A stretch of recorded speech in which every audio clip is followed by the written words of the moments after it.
Waalaikumsalam warahmatullahi wabarakatuh. We are from Group 5 and taking an explanation about history of English poetry.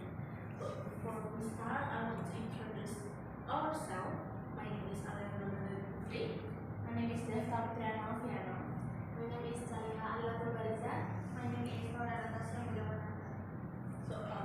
We'll start from the definitions.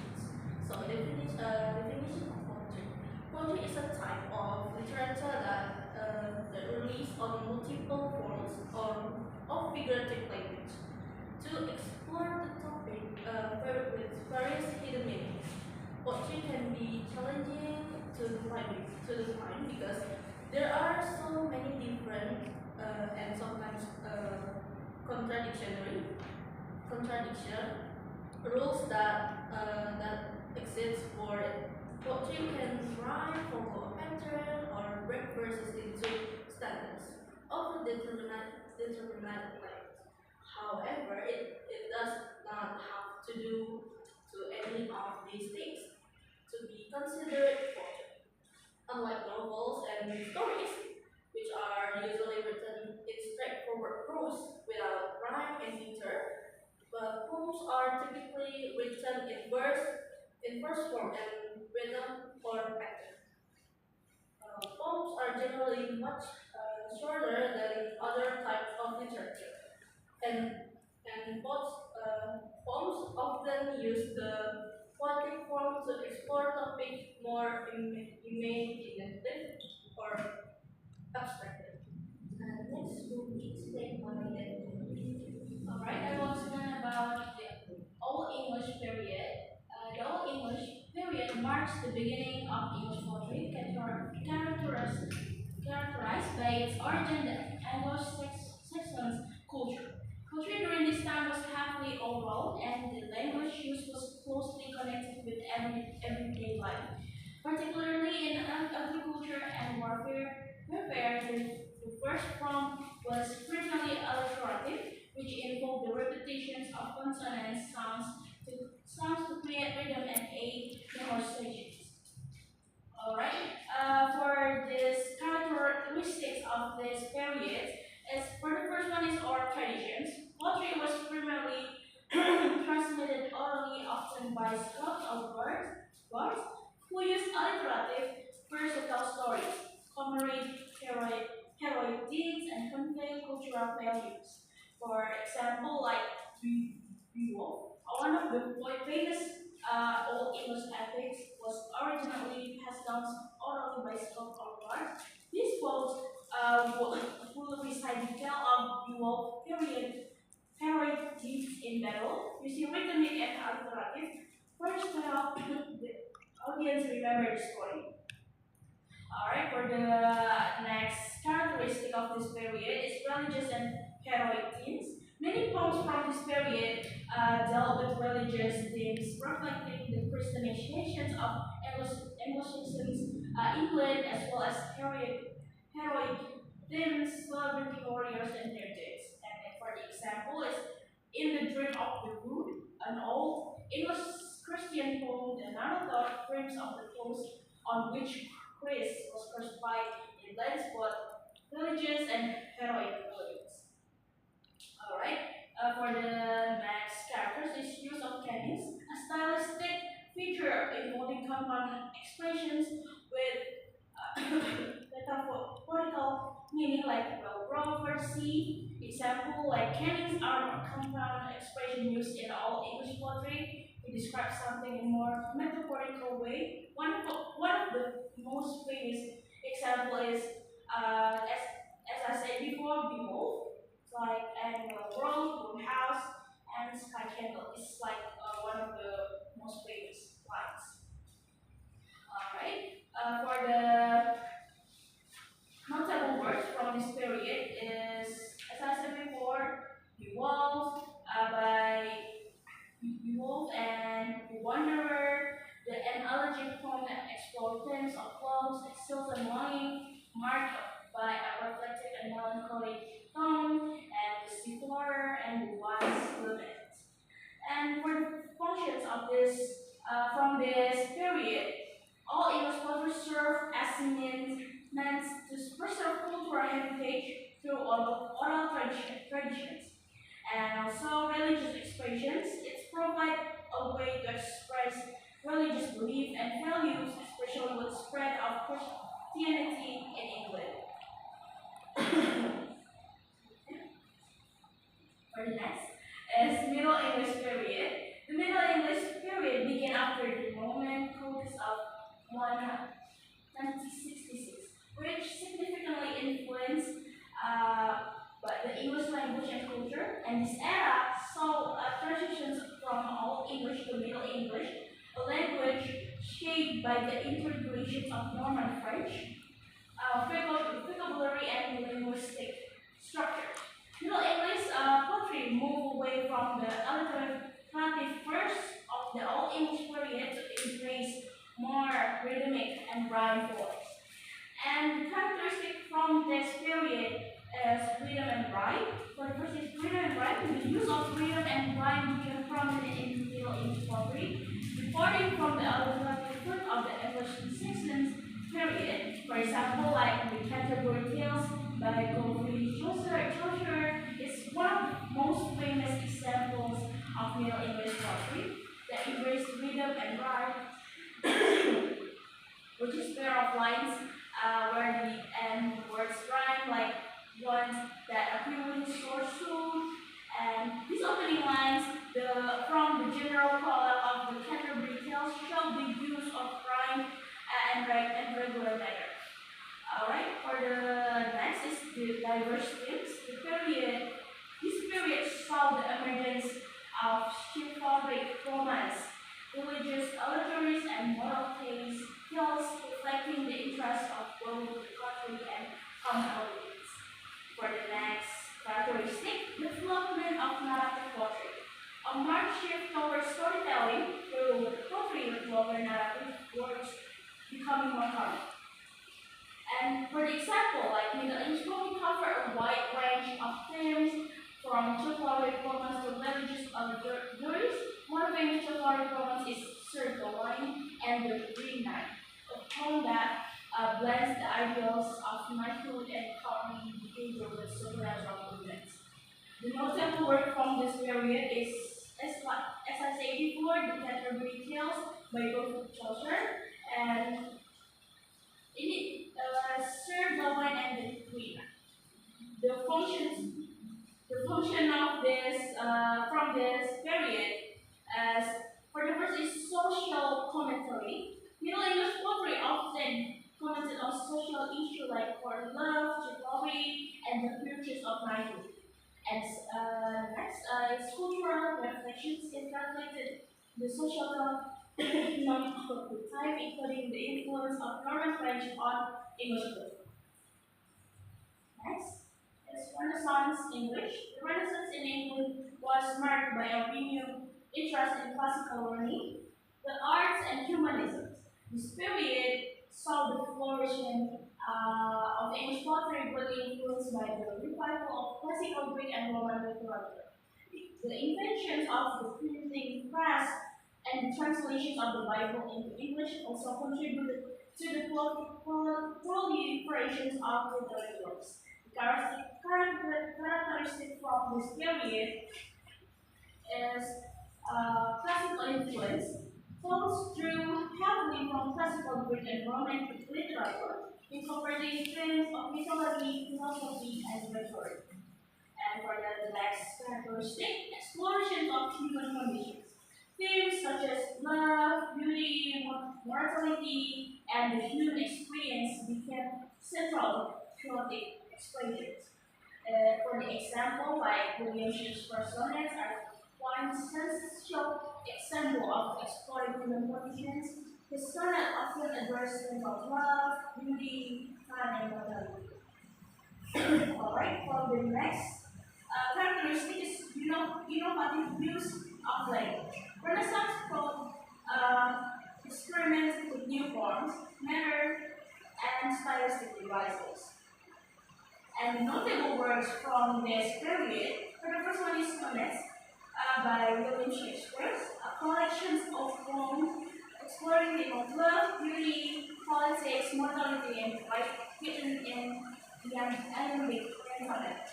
For the second notable work is Preparing Putri by Edmund Spencer and Alya Jodico and takes from the elements of symbolic ideals and moral values using a unique nine-line stanza form.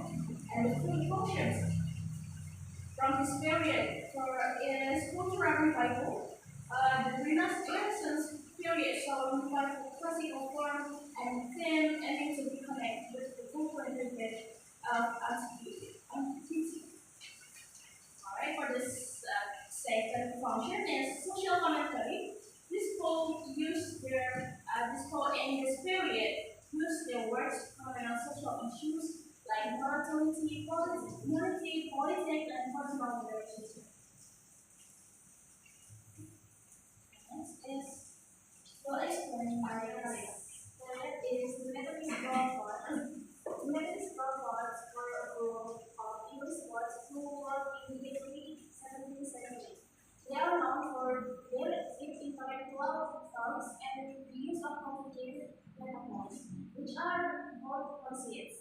These poets were not just writing about feelings like love or sadness, they were also thinking deeply about big topics like life, death, and religion.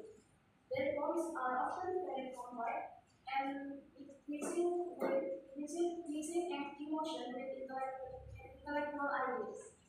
And one of the most famous poems from this period is John. His collection, Horizon Acts, is well known for its deep exploration of love, life, and divine judgment. John used complex religious imagery and metaphors to show his struggles with faith and mortality. And another well-known poet is Andrew Marvell.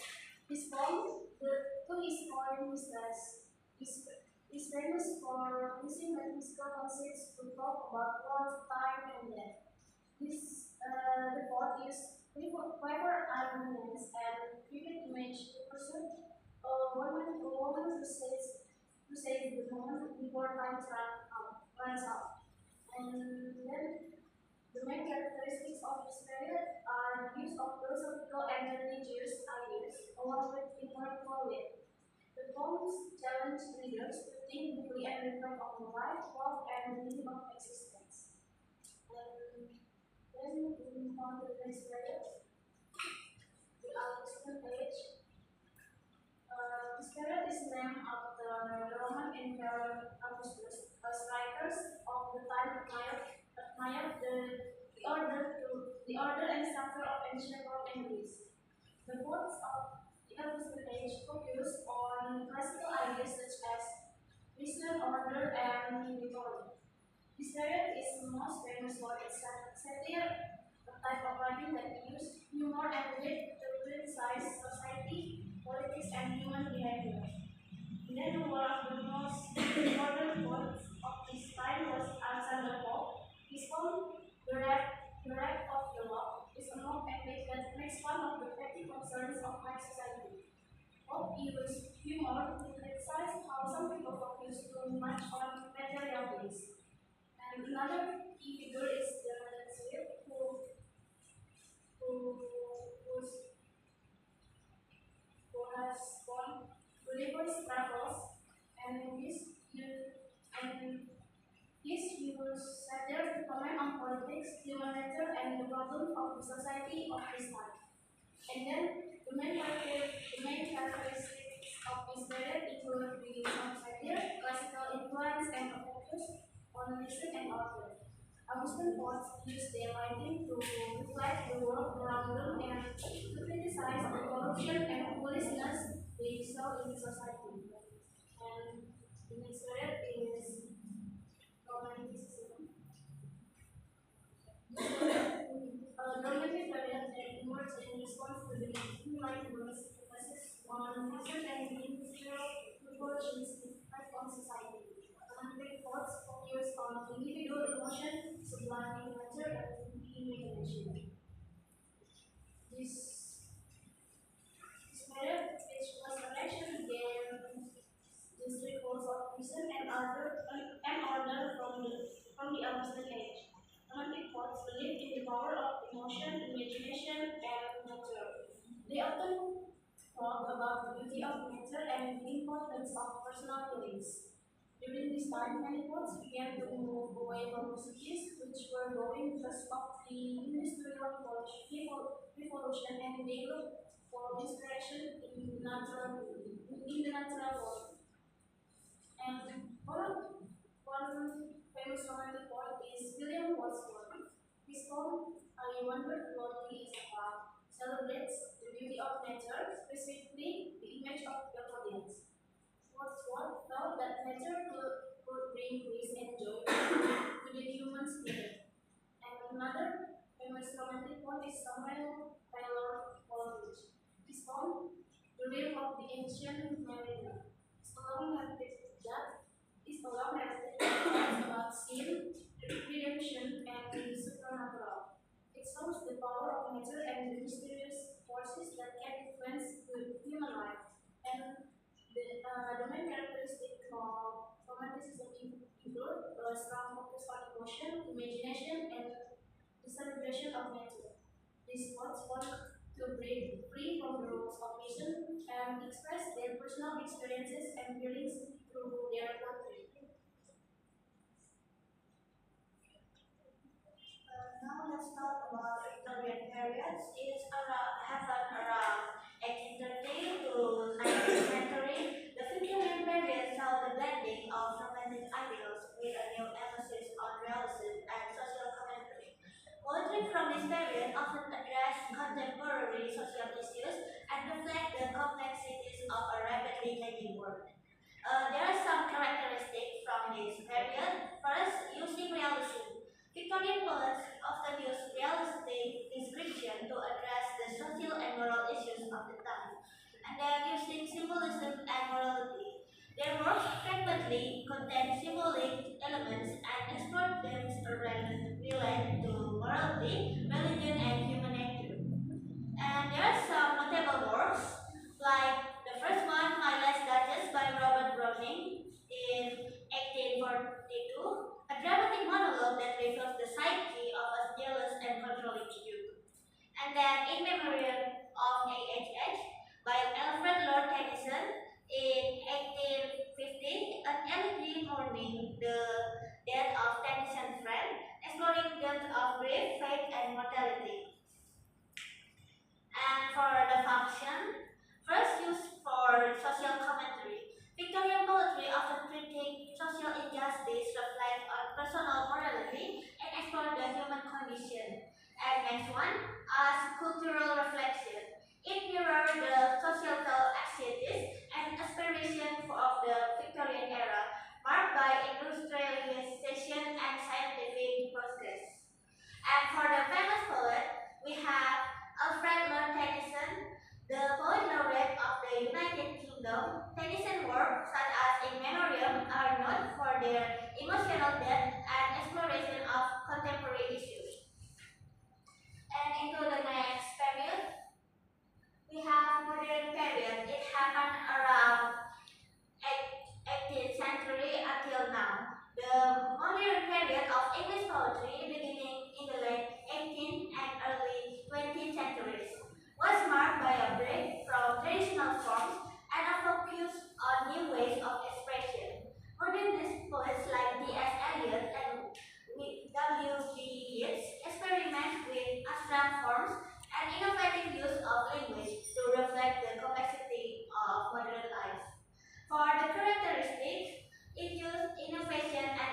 pace of the modern world, influenced by rapid social and technological change, and then intellectual expression.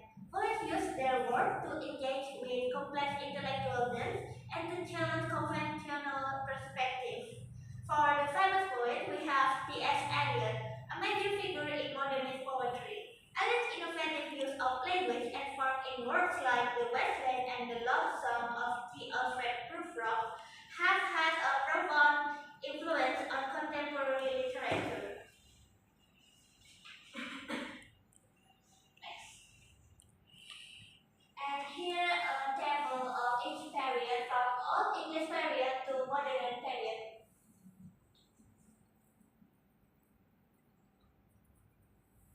Right, we are already at the conclusion. So, the history of English poetry takes us through enduring power of the written word to capture the human appearance.